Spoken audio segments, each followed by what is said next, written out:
तकरीबन 12 साल पहले की बात है। एक ट्रक ड्राइवर को एक लड़की से प्यार हो जाता है, लड़की को भी उस ट्रक ड्राइवर से प्यार हो जाता है और ये दोनों शादी कर लेते हैं। घर वालों की मर्जी होती है और दोनों का जीवन बहुत अच्छा कट रहा होता है। इसी बीच में क्या होता है, इस ट्रक ड्राइवर को 3 बच्चे होते हैं। अब ट्रक ड्राइवर ज़्यादातर बाहर रहता था और पत्नी तीनों बच्चों को संभालती थी। लेकिन होता क्या है दोस्तों, उन तीनों बच्चों को धीरे धीरे करके बीमारियां होने लग गई और बीमारी की वजह से इन तीनों बच्चों की मौत हो जाती है। मौत हो जाती है तो पति पत्नी को बड़ा दुख होता है, लेकिन जीवन तो काटना ही था। वो फिर भी जैसे जी रहे थे वैसे ही जीते रहते हैं। लेकिन एक दिन क्या होता है, ये ट्रक ड्राइवर अपने घर पे आता है और घर पे आके एक तेज धारदार चाकू लेता है और उससे अपनी गर्दन काट लेता है, जिसकी वजह से उसकी मौत हो जाती है। और जब इसकी मौत होती है तो इसकी पत्नी का रो रो कर बुरा हाल हो जाता है, क्योंकि 3 बच्चे तो पहले मर चुके हैं और अब उसका पति भी मर गया। अब उसके साथ कौन रहेगा। लेकिन दोस्तों कहानी थोड़ी अलग थी। पुलिस वाले क्या करते हैं, ध्यान देते हैं कि आखिर हुआ क्या, और 8 दिन का समय लगता है।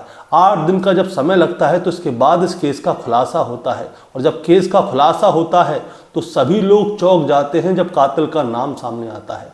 दोस्तों आज की कहानी इसी कातिल के ऊपर है कि आखिर इस कातिल ने इस शख्स की हत्या क्यों की। क्योंकि सभी लोग ये मान के चल रहे थे कि इस ट्रक ड्राइवर ने अपनी गर्दन काट ली है, लेकिन इस ट्रक ड्राइवर की किसी ने गर्दन काटी थी, ना कि इसने खुद ने अपनी गर्दन काटी थी।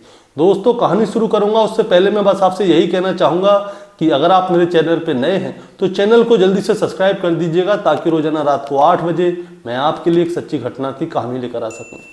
नमस्कार दोस्तों, मैं गौरव शर्मा और आप देख रहे हैं गौरव शर्मा सफ़र। दोस्तों आज की जो सच्ची घटना मैं आपको सुनाने जा रहा हूं, ये सच्ची घटना शुरू होती है उत्तर प्रदेश के कानपुर शहर से। और कानपुर शहर के अंतर्गत एक कोतवाली लगती है जिसका नाम है भोगनीपुर कानपुर देहात। और कानपुर देहात कोतवाली के अंतर्गत एक कस्बा लगता है जिसका नाम है अमरोथा, और अमरोथा के अंदर एक मोहल्ला है जिसका नाम है कटरा मोहल्ला। दरअसल दोस्तों मैं बात कर रहा हूँ 27 दिसंबर 2025 की सुबह की। कटरा मोहल्ले की रहने वाली एक महिला जिसका नाम है समा परवीन।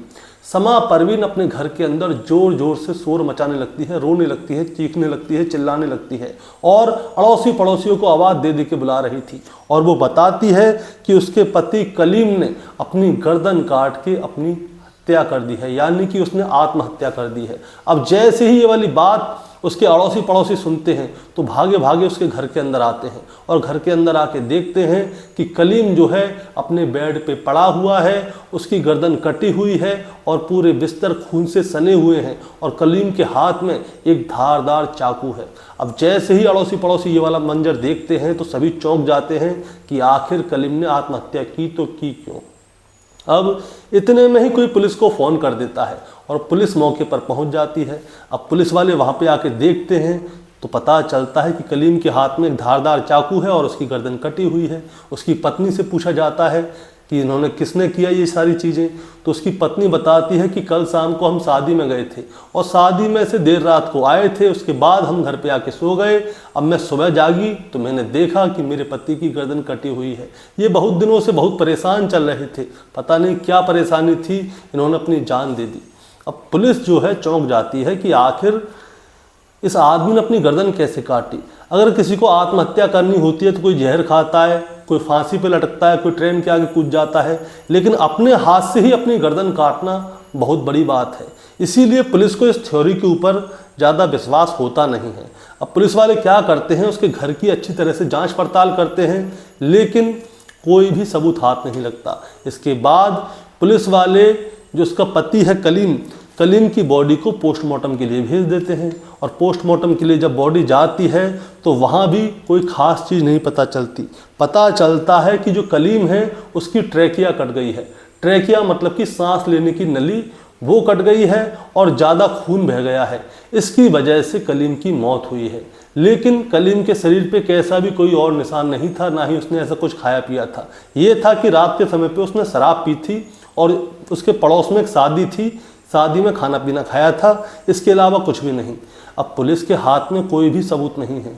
आखिर कलीम मरा तो मरा कैसे, आखिर वजह क्या रही होगी।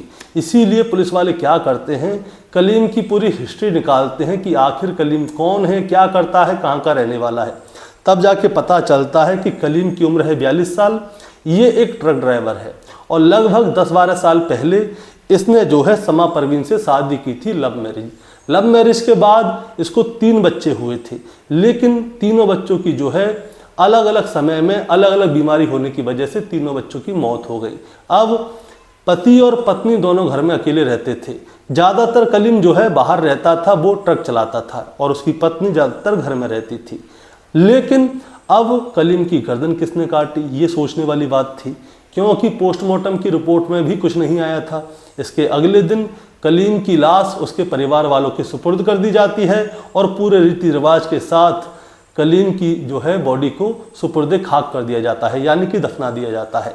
लेकिन पुलिस इस केस में लगी हुई थी कि आखिर कलीम की मौत हुई तो कैसे हुई, बस पुलिस को ये जानना था। इसीलिए पुलिस वाले क्या करते हैं, कलीम और उसकी पत्नी समा परवीन इन दोनों की फ़ोन की कॉल डिटेल निकलवाते हैं कि ये किस किस से बात करते हैं और जिस समय पे कलीम की हत्या की गई थी या उसने आत्महत्या की थी उस समय पे इनका फ़ोन कहाँ था और आखिरी कॉल इन लोगों ने किसको की। सबसे पहले क्या होता है, जो कलीम है उसकी सीडीआर निकलवाई जाती है, यानी कि कॉल डिटेल रिपोर्ट। अब कलीम की जब सीडीआर निकलवाई जाती है और उसके फ़ोन की सीडीआर रिपोर्ट को चेक किया जाता है तो पता चलता है कि रात के समय पे कलीम ने एक ही नंबर पे 2 बार फ़ोन की थी और वो फ़ोन किया था अपने भतीजे को। भतीजे का नाम है इसके का समीर उर्फ चांद बाबू। अब समीर को रात के समय पे फ़ोन क्यों किया होगा, बस यही जानना था। इसीलिए पुलिस वाले क्या करते हैं, समीर को थाने बुलाते हैं और उससे पूछते हैं कि तुम्हारे चाचा ने रात को उस समय पे तुम्हें फ़ोन क्यों किया जिस समय पे उनकी मौत हुई थी। तो समीर बताता है कि साहब, मेरे चाचा ने मुझको फ़ोन तो किया था, लेकिन वो फ़ोन मेरे चाचा ने नहीं किया था, वो फ़ोन किया था मेरी चाची ने। उसकी भी एक वजह है। दरअसल कल रात को जो शादी थी उसमें मेरे चाचा जी किसी बात पे नाराज़ हो गए थे और नाराज़ हो गए थे तो गुस्सा होके घर पे चले गए थे। इसीलिए मेरी चाची ने मेरे को रात को फ़ोन किया था और मुझसे कहा था कि अपने चाचा को समझाओ, क्योंकि ये घर पे भी आगे झगड़ा कर रहे हैं, शोर मचा रहे हैं। इसीलिए मेरी चाची ने मेरे को 2 बार रात को फ़ोन किया था। अब उसकी पत्नी को बुलवाया जाता है, समा परवीन को, और समा परवीन से पूछा जाता है कि तुमने रात को समीर को फ़ोन किया था क्या। तो समा परवीन कहती है हाँ मैंने फ़ोन किया था। क्यों किया था, तो वो बताती है कि कल रात को जो है शादी थी पड़ोस में और जब हम शादी में गए थे तो वहाँ पे जो उसका पति है कलीम, उसने शराब ज़्यादा पी ली थी और किसी बात को लेके वो नाराज़ हो गए थे और नाराज़ हो गए थे तो वो मेरे को लेके घर आ गए थे और घर पे आके शोर मचा रहे थे। नज़दीक में मेरे पति का फ़ोन रखा हुआ था, इसलिए मैंने उससे फ़ोन कर दिया, अपने भतीजे को फ़ोन किया, क्योंकि मेरा भतीजा मेरे घर पे आता जाता रहता है, उससे हमारी बोलचाल अच्छी है। इसीलिए मैंने उससे बोला कि तुम घर पे आओ जल्दी से और चाचा जी को समझाओ, ये बहुत ज़्यादा शोर मचा रहे हैं, गुस्सा कर रहे हैं। इसके अलावा कोई बात नहीं हुई थी। अब भतीजे का भी जो है सवाल जवाब बराबर थे और उसकी चाची भी सही बोल रही है। अब पुलिस वाले क्या करते हैं, समा परवीन की कॉल डिटेल निकलवाते हैं और उसको अच्छी तरह से देखते हैं कि आखिर समा परवीन के मोबाइल में कोई दिक्कत तो नहीं है। अब समा परवीन की जब कॉल डिटेल आती है तो उसमें एक चीज़ सामने आती है और उसमें एक चीज़ क्या सामने आती है दोस्तों, जो समा परवीन है वो अपने भतीजे सलीम से बहुत देर तक बात करती है, लंबे समय तक बात करती है और रोज़ाना बात करती है। अब समा परवीन से पूछा जाता है कि एक बात बताओ, तुम अपने भतीजे सलीम से क्या बात करती हो, समीर से क्या बात करती हो इतने समय तक, लंबे समय तक। तो वो बताती है कि मेरे जो 3 बच्चे थे उस समय पे मेरा पति ज़्यादातर बाहर रहता था और जब मुझे कभी पैसों की ज़रूरत पड़ती थी तो जो समीर है मेरा भतीजा, वो मेरी पैसों से मदद करता था, बच्चों को लेके भी हॉस्पिटल जाता था और उनको दिखवाने में उसने बहुत साथ दिया है और समीर के पैसे अभी भी हमारे ऊपर चाहिए, इसीलिए समीर मेरे से फ़ोन पे बात करता है। अब पुलिस वालों को ये वाली थ्योरी ज़्यादा समझ में नहीं आई कि भाई बच्चों की मदद करता है, चलो ठीक बात है, पैसे भी दिए होंगे, फ़ोन पे बात करता है उतना भी चल जाएगा, लेकिन कोई 5 से 6 मिनट बात करेगा, 10 मिनट बात करेगा, घंटों कौन बात करता है, ये वाली बात जो है पुलिस वालों को अखर रही थी। अब मैं आपको एक और बात बताना चाहता हूँ दोस्तों, हुआ क्या था। जब पुलिस वालों ने समीर को थाने बुलाया था बात करने के लिए, पूछने ताछने के लिए, तो उसकी उंगलियों के पास जो है चोट का निशान था और उसने पट्टी बांधी हुई थी। पुलिस वालों ने ये वाली चीज़ देख ली थी। अब पुलिस वाले उससे पूछते हैं कि भाई तुम्हारे हाथ में ये चोट कैसे लगी? तो समीर बताता है कि मेरे हाथ में चोट जो है शादी के दरमियान लगी थी, वो उस समय कोई काम कर रहा होगा तो उससे उसका हाथ छिल गया, और ऐसी कोई बात नहीं है। लेकिन पुलिस वालों को भी ये वाली चीज़ अखर रही थी। दरअसल बात ये थी कि उसका चाचा जो है कलीम रात के समय पे मरा है, उसी समय पे इसके हाथ में भी चोट लगी है, और प्राइम सस्पेक्ट भी यही है क्योंकि कलीम के फ़ोन से आखिरी फ़ोन समीर के नंबर पे हुआ है। इसीलिए पुलिस वाले क्या करते हैं, समीर को बैठाते हैं थाने में और फिर उसके साथ थोड़ी सख्ती बरतते हैं, और जो उसकी चाची है समा परवीन, उसको दूसरे कमरे में बैठा लिया जाता है। अब समीर के साथ में सख्ती बरती जाती है और उससे पूछा जाता है कि बताओ आखिर वजह क्या है, तुमने क्या किया क्या नहीं किया, क्योंकि तुमने ही किया है जो भी किया है। और बगल वाले कमरे में जो है उसकी चाची समा परवीन थी। अब जब इन दोनों के साथ में पूछताछ थोड़ी सख्ती के साथ हो रही थी, तब जाके जो समीर है वो अपना गुनाह कबूल कर लेता है। वो कहता है कि साहब मैंने ही अपने चाचा कलीम की हत्या की है। अब उससे पूछा जाता है कि तुमने हत्या क्यों की, वजह क्या रही होगी। इसके बाद समीर जो है पूरी कहानी शुरू से लेकर आखिर तक सुनाता है कि आखिर उसने अपने चाचा की हत्या की तो की क्यों। दोस्तों अब होता क्या है मैं आपको बताता हूँ। जो कलीम है वो ट्रक ड्राइवर था जिसकी मौत हो गई है। वो ज़्यादातर बाहर रहता था। कलीम के 3 बच्चे थे, बीवी थी, वो घर पे रहते थे। अब तीनों बच्चों की जो है तबीयत खराब होने लग गई। अलग अलग समय पे तीनों बच्चों की तबीयत खराब हुई थी। उस समय पे कलीम अपने घर पे पैसे भिजवाता था या कभी आ जाता था, ये सारी चीज़ें होती थी। लेकिन आखिरी समय में क्या होता है, इसके तीनों बच्चों की मौत हो जाती है। लेकिन जिस समय पे कलीम घर पे नहीं आता था तो वो अपने भाई के छोटे बेटे से कह देता था समीर से कि तुम घर चले जाना और ज़रा बच्चों को देख लेना। अब समीर घर पे भी जाता था। कभी कभी कलीम जो है पैसे नहीं भिजवा पाता था तो समीर अपनी जेब से पैसे लगा देता था बच्चों के लिए और बच्चों को डॉक्टर को दिखवाता था। ये बात सही थी। लेकिन इसी बीच में क्या होता है, जो समीर है उसके और उसकी चाची जो कि कलीम की पत्नी है समा परवीन, इन दोनों के बीच में प्यार पनपने लगता है। और प्यार पनपते पनपते इन दोनों का प्यार परवान चढ़ जाता है। उसका पति कलीम ट्रक चलाता था, वो ज़्यादातर बाहर रहता था, और समीर इस चीज़ का पूरा फ़ायदा उठाता था, भतीजा। अब होता क्या है, एक दिन कलीम को ये वाली बात पता चल जाती है कि उसका भतीजा समीर और उसकी पत्नी समा परवीन, इन दोनों के बीच में नाजायज़ संबंध है। इसीलिए वो समीर का घर पे आना बंद कर देता है और अपनी पत्नी को डांटता है, फटकारता है समा परवीन को। अब उसके घर में आए दिन कैसे कलेश होते थे, और जब समा परवीन कुछ बोलती थी तो कलीम क्या करता था, उसमें 2-4 हाथ लगा दिया करता था, मारता पीटता था। अब ये वाली बात समा परवीन को बहुत ज़्यादा बुरी लग जाती है। वो समीर से कहती है कि अब मेरा जो पति है कलीम, उसे रास्ते से हटाना होगा। अब हटाएं तो कैसे हटाएं, बस यही सोच रहे थे। तभी पता चलता है कि जो कलीम है उसके चाचा के लड़की की शादी थी। वो शादी थी 26 दिसंबर 2025 की रात को। अब इन दोनों ने पूरी प्लानिंग कर ली कि कलीम को कैसे हटाना है। शाम के समय पे क्या होता है, कलीम, उसकी बीवी, दोनों लोग शादी में गए थे। घर के बगल में ही शादी थी। वहाँ पे जाते हैं, खाते हैं, पीते हैं। जो कलीम है उसको शराब पीने की आदत थी, ट्रक ड्राइवर था। अब वो वहाँ पे अच्छी तरह से शराब पीता है और उसके बाद में अपनी बीवी समा परवीन के साथ अपने घर पे आ जाता है।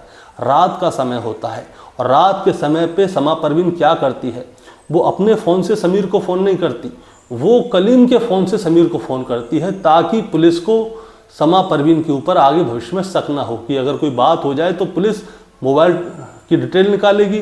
तो आखिरी फ़ोन किसने किया था, वो उसके पति कलीम ने किया था। इसीलिए वो कलीम के फ़ोन से फ़ोन करती है समीर के फ़ोन पे और उसको अपने घर पे बुला लेती है। अब समीर भी उस शादी में आया हुआ था जिस शादी में कलीम गया था। उस शादी में से क्या होता है, समीर एक धारदार चाकू लेकर आता है और चाकू लेके इसका दरवाज़ा खटखटाता है और घर के अंदर आ जाता है। और घर के अंदर आने के बाद ये दोनों मिलके क्या करते हैं, जिसका चाचा है कलीम, समीर उसकी गर्दन पे चाकू रखता है धारदार और उसकी गर्दन को काट देता है। और जब वो उसकी गर्दन को काट रहा था तो उसकी पत्नी समा परवीन, जिसने 10-12 साल पहले इसी आदमी से लव मैरिज की थी, उसी के हाथों को पकड़ के बैठ जाती है टाइट। समा परवीन ने अपने पति के दोनों हाथ पकड़ लिए थे टाइट, और ताकि वो हिले ना, झटपटाए ना। और जो समीर है उसने अपने चाचा की गर्दन काट दी। इसके बाद समीर खून से लहूलुहान हो जाता है। समीर के कपड़े भी खून में रंग चुके थे। इसके बाद वो क्या करता है, अपने सारे कपड़ों को उतारता है। समा परवीन उसे दूसरे कपड़े देती है और जो समीर के कपड़े होते हैं उन्हें छुपा देती है। अब वहाँ पे धारदार हथियार था, चाकू। तो समीर क्या करता है, उस चाकू को तोड़ने की कोशिश करता है और जब वो उस चाकू को तोड़ रहा था तो वो चाकू उसी के हाथ में घुस जाता है, जिसकी वजह से उसके हाथ में जख्म आ जाता है। इसीलिए ये इस मर्डर की थ्योरी को बदल देते हैं। ये कि लोग क्या करते हैं, चाकू को तोड़ते नहीं हैं, बल्कि जो कलीम है जिसकी इन लोगों ने हत्या की है उसी के हाथ में पकड़ा देते हैं, ताकि कल सुबह समा परवीन ये शोर मचाए कि कलीम ने अपनी गर्दन खुद ही काटी थी, जिसकी वजह से उसकी मौत हो गई। अब समीर क्या करता है, अपने हाथ पे पट्टी बांधता है और दोबारा से शादी में चला जाता है शिरकत करने, ताकि किसी को ये ना लगे कि समीर कहीं गया था या नहीं गया था। समीर जितना भी होशियार बन रहा था, उसकी होशियारी रखी की रखी रह गई। सबसे पहले उसकी कॉल डिटेल निकली थी तो सामने आया, और दूसरा उसके हाथ में जो जख्म था उसकी वजह से समीर का नाम सामने आया, और समीर के साथ उसकी चाची समा परवीन, इन दोनों का नाम सामने आ गया। और जब पुलिस ने इन दोनों को गिरफ्तार किया तो गांव वाले सोचने पर मजबूर हो गए कि आखिर वो महिला जिसने अपने पति से लव मैरिज की थी, उस महिला को किसी और से प्यार हो गया, उसकी वजह से उसने अपने पति की ही हत्या करवा दी। दोस्तों, इस कहानी को सुनाने का मतलब आपको परेशान करना या विचलित करना बिल्कुल नहीं है, बस आपको बताना है और जताना है। बताना जताना ये है कि समीर और समा परवीन ने प्लानिंग तो बहुत अच्छी की थी, लेकिन इनकी छोटी छोटी गलतियों की वजह से ये लोग पकड़े गए। इस केस को सुलझने में 8 दिन का समय लगा, लेकिन 8 दिन बाद जैसे ही इस केस का खुलासा हुआ तो गांव वाले भी सोचने पर मजबूर हो गए। दोस्तों, आपका क्या कहना है इस कहानी के बारे में, आप जरा हमें कमेंट में बताएं। चैनल पे नए हैं तो सब्सक्राइब करके जाएं, ताकि रोजाना रात को 8 बजे मैं आपके लिए एक सच्ची घटना की कहानी लेकर आ सकूं। नमस्कार।